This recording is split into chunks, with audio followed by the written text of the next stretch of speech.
How much are you getting paid?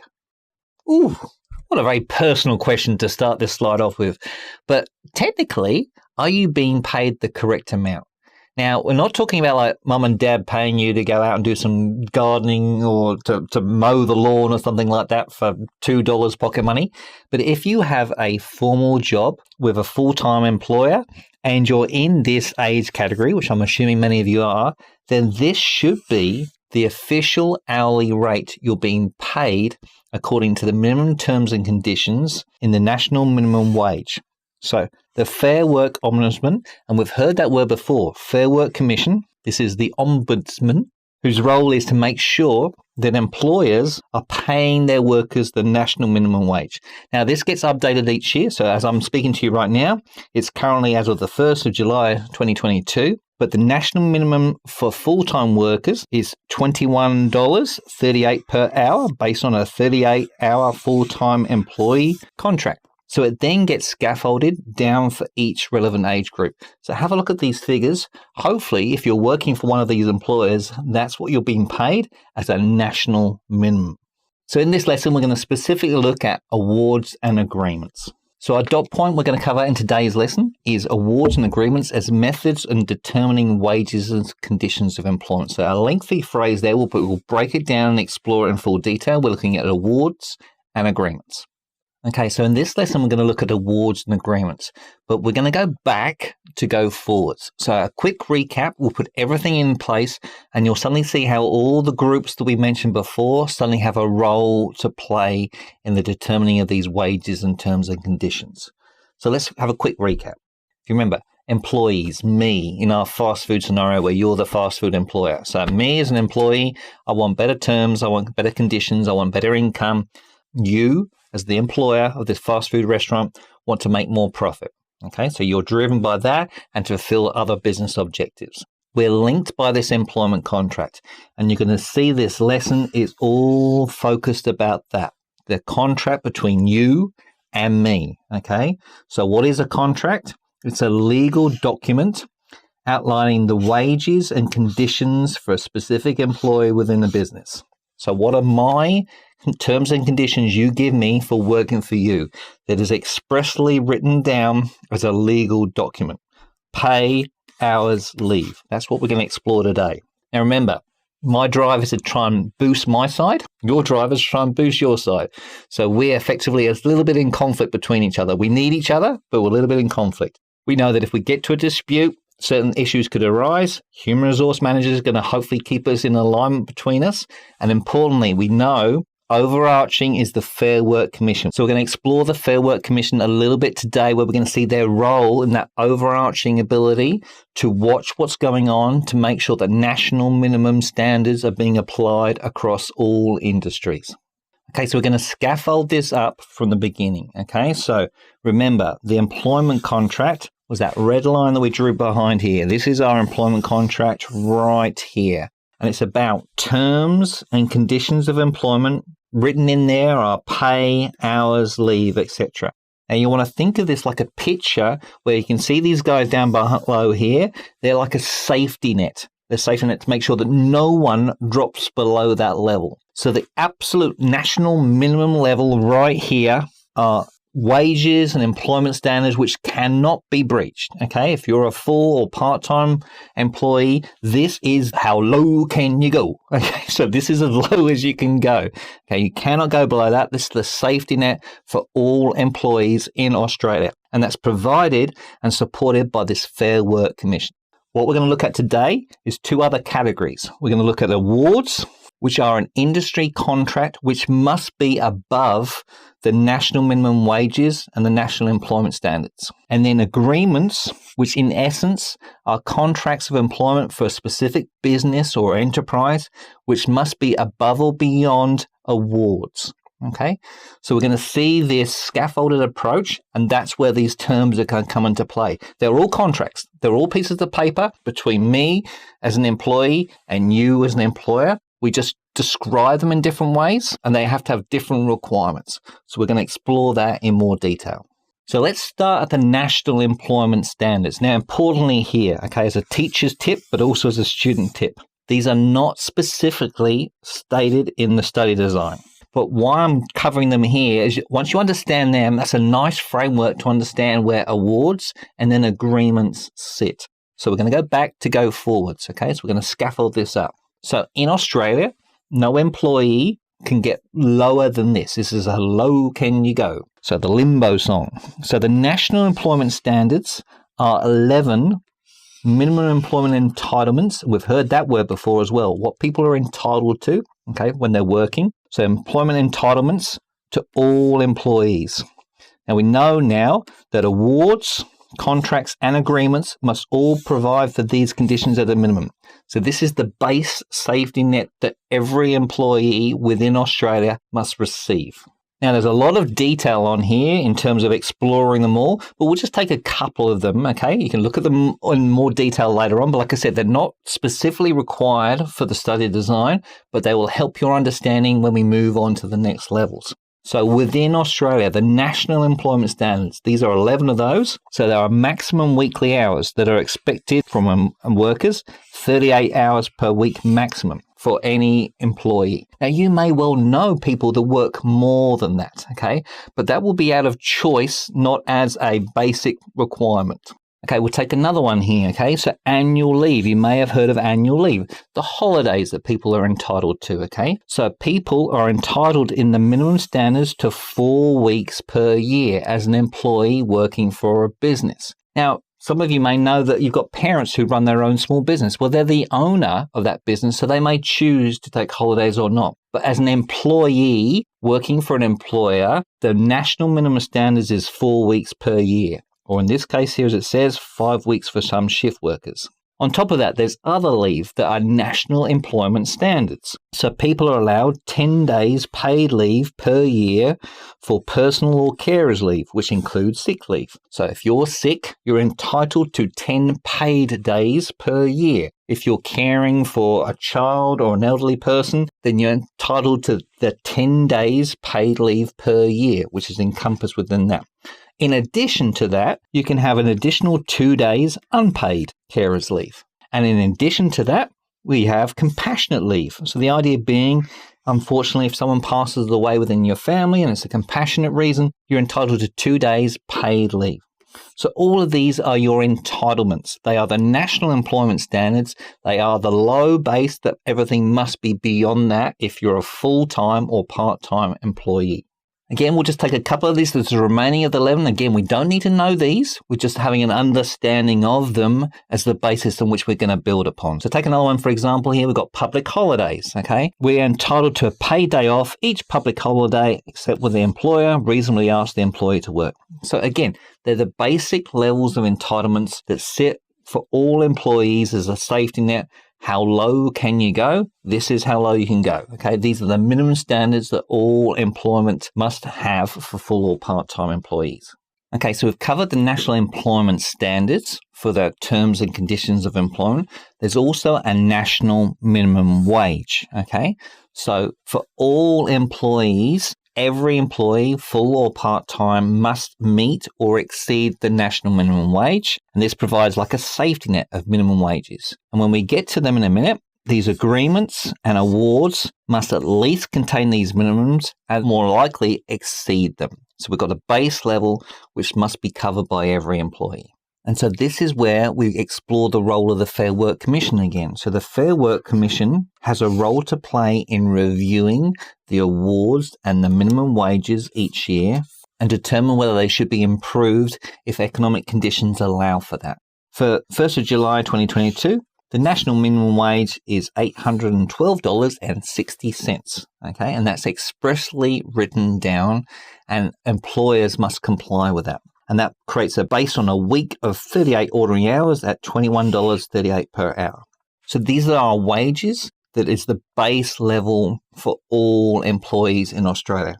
Okay, so now that we have an understanding of the national minimum standards for employment and the national minimum standards for wages, then we can now explore what awards and agreements are. So awards are legal documents that outline the minimum wages and conditions for work for employees across an entire industry.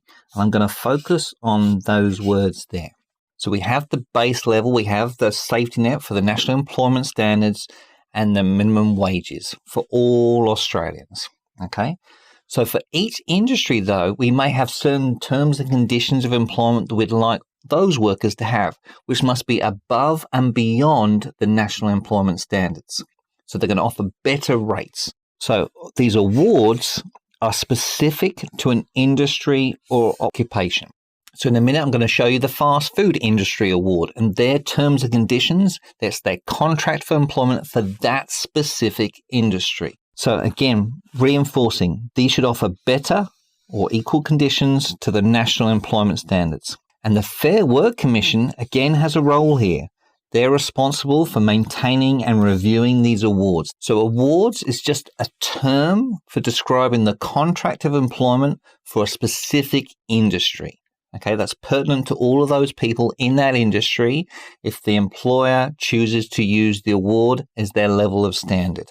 So what's the benefit of having a contract which pretty much covers a whole industry? So everybody in the fast food industry, if the employer chooses to use the fast food industry award, what's the benefit for having everyone in the industry on the same terms and conditions?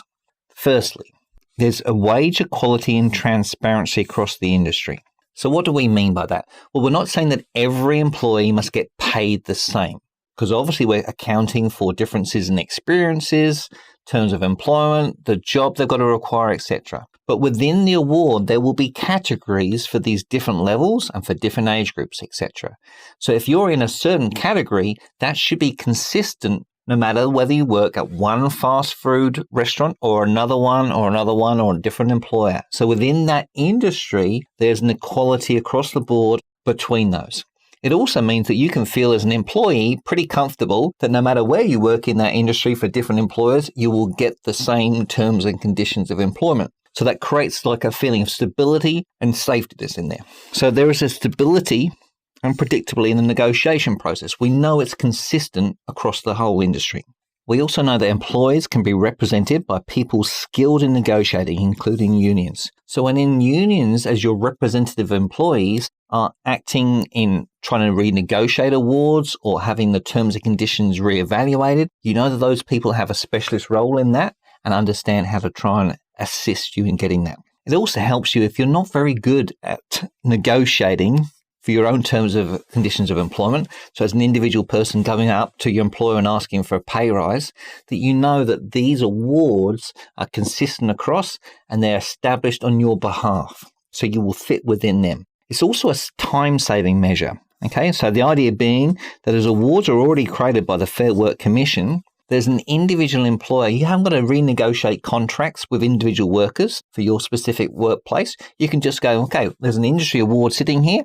We're going to use that industry/modern award as our base level for payment. Okay, so with the frame of mind that we have, an award is a contract of employment with the minimum terms and conditions for an entire industry. Well, that sometimes has the disadvantage that it's less flexible because it covers the whole industry. So individual businesses, if they use an award, can't deviate from that and build an additional incentives on top of the award. So it makes it less flexible to the needs of individual businesses. And it's hard to build in those individual productivity incentives because if you're taking the general award, you can't then layer on top of that. That's the contract that you've offered to your employees. Another interesting point is there's a lot of union involvement in this because it will cover the whole industry. And so unions, when they get the power to try and represent the needs of their employees, which is what they're out there to do, then strong unions can exert an enormous amount of power and influence on the award. So sometimes there could be pressure to try and raise the terms and conditions for the employee. Also, because it's then done at an overarching level here, there's no incentive for that local employee-employer relations basis. If you're working as you're the employer of a little fast food restaurant and you're relying upon the award, you don't need to negotiate with your employers because you're just using the award as the base standard that you're going to run out for all your employees. So there's a lot of these out there.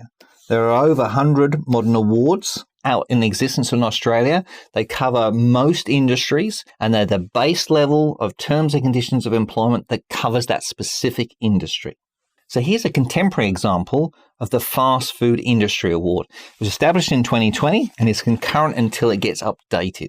As of speaking here of July 2022, these would be the terms and conditions of employment, as you can see, at different levels. So we're not talking about like the one payment for every worker being the same. There are still levels, there are still categories. So you can see that the classification of different roles and responsibilities have different payments associated with that, both at a weekly rate and then it then gets extrapolated into an hourly rate.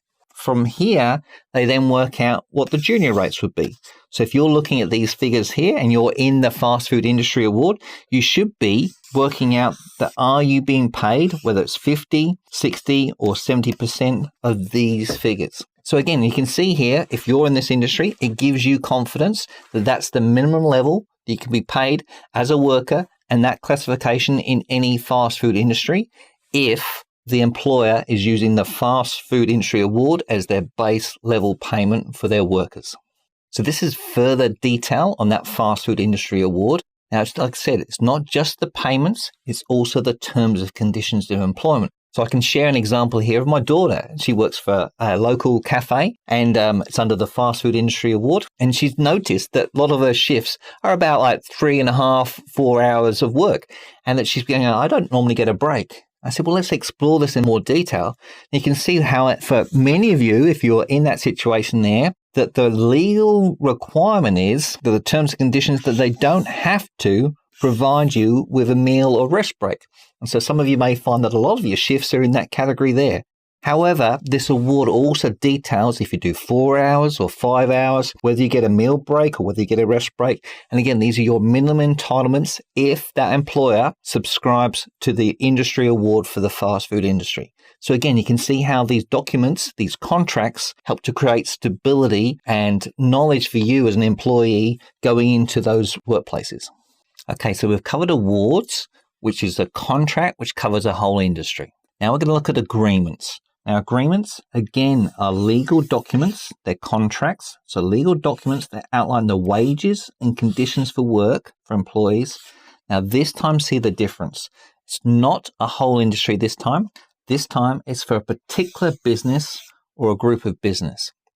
So we're talking about the same type of thing. It's a contract. We've talked about the National Employment Standards, awards, and agreements. They're all employment contracts. One is the national minimum standards for everyone. The awards go above that. That's the industry standard. And now we're looking at specific businesses. So contracts in specific businesses. So they're sometimes also known as enterprise agreements. And they're these legal documents for the wages and terms and conditions for the people it covers in that specific business or group of businesses. So how do these get established? Well, they generally get tailored to meet the particular needs of a business. So an employer might go, okay, the industry award doesn't cover the things I need it to for my specific workplace. It doesn't allow me to do weekend work or penalty rates the way I want it to do.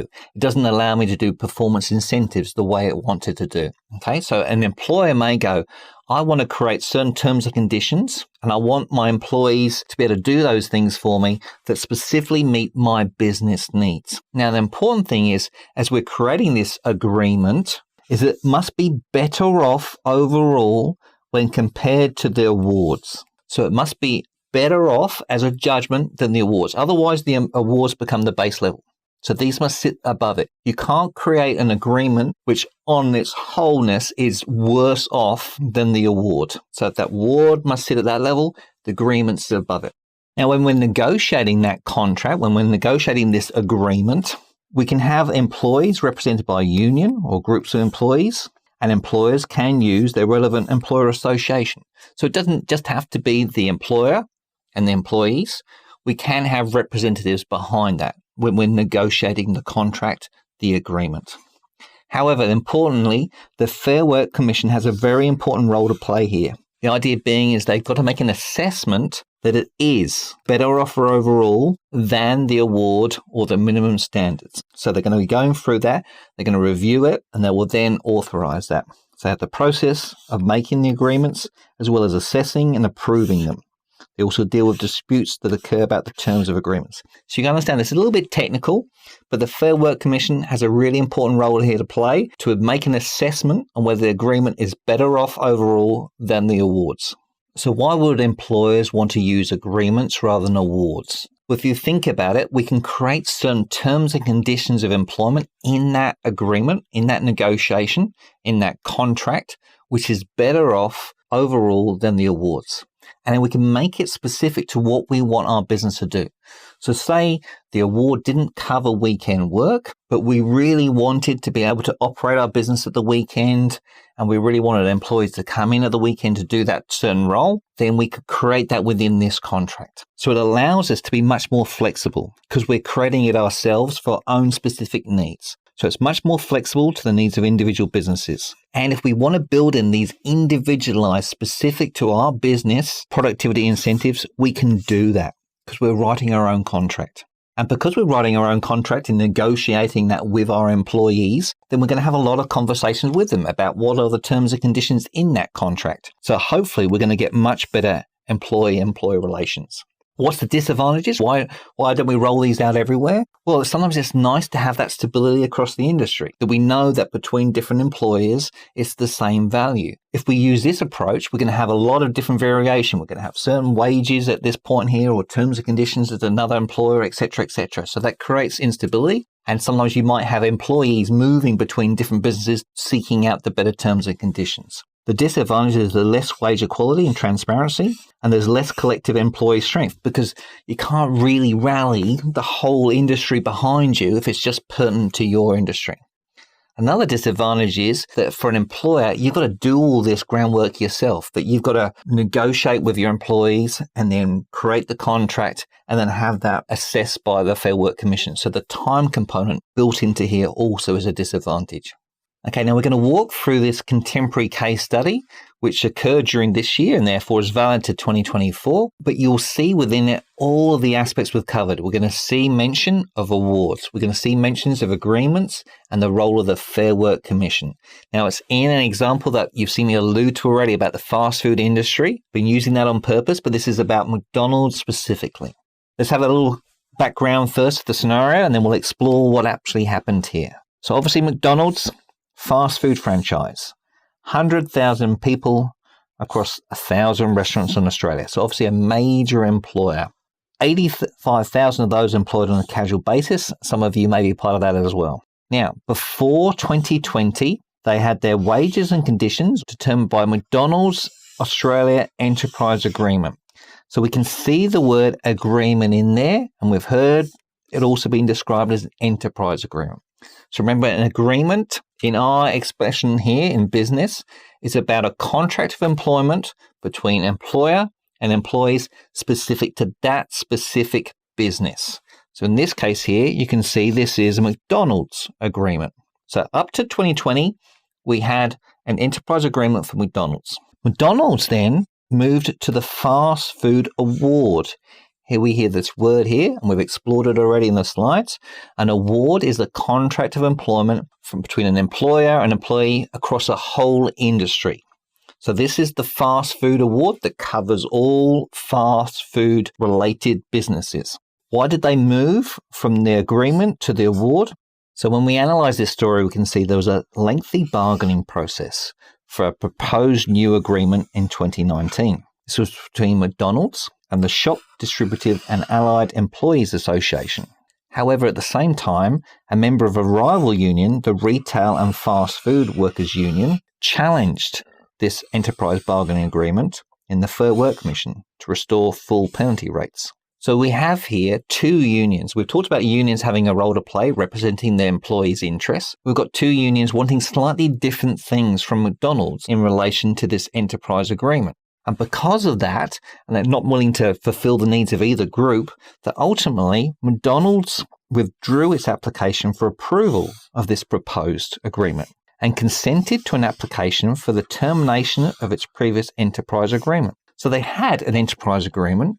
Because they couldn't meet the needs of these different unions, they acknowledged that it wasn't going to work and accepted the ability to terminate the agreement and go back to the underlying award conditions below that, with the effect that all employees moved to the award in February 2020. Unions have said that the termination of the EBA has led to McDonald's offering staff among the youngest and lowest paid in the country part-time contracts that only guaranteed a minimum of 3 hours a week as required under the award. So they originally had an enterprise agreement sitting above the award rate. Because they couldn't reach agreement, McDonald's accepted the Fair Work Commission's proposal to terminate that agreement and return back to the fast food industry award. So hopefully you can see there all of those aspects at play in one single case study.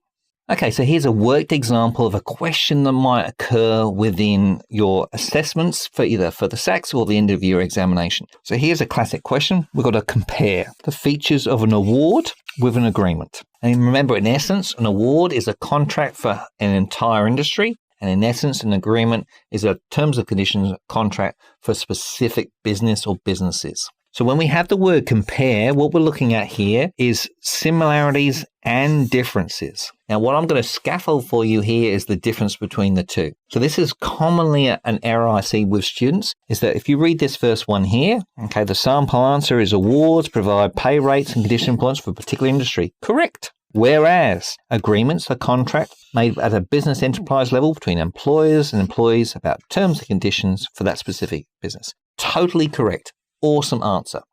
However, that task word compare required similarities and differences. All we've covered here is the differences. So suddenly, if we add this to it, now we can see the extra level. Now we have both. Awards and agreements are contracts of employment. That's a similarity. Both must include conditions of employment above the minimum national employment standards. Again, a similarity.